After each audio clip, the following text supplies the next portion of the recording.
हाँ तो संगवारी हो, जय जवाहर जय छत्तीसगढ़। मैं भाषण दे जात हूँ।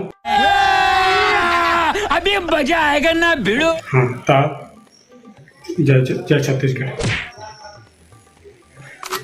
ज्ञान की अतिष्ठात्री देवी माँ शारदे, ये सब मैं लगा लूँ ते अपन भाषण बोल।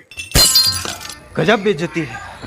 आज 15 अगस्त है और आज ही के दिन 1947 को भारत आजाद हो रही से, और आज ही के दिन 2 अक्टूबर को महात्मा गांधी ने जन्म लिया। बहुत बढ़िया, क्या बात है।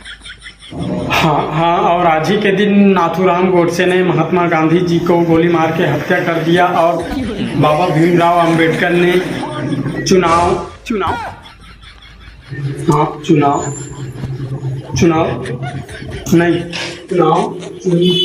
लड़ा। सभापति का कि चेयरमैनी का?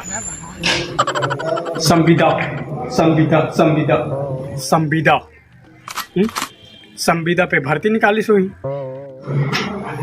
नहीं, संविदा लिखा। अच्छा, अब का हो रही से आज के दिन? और मोदी जी सीएम बने थे।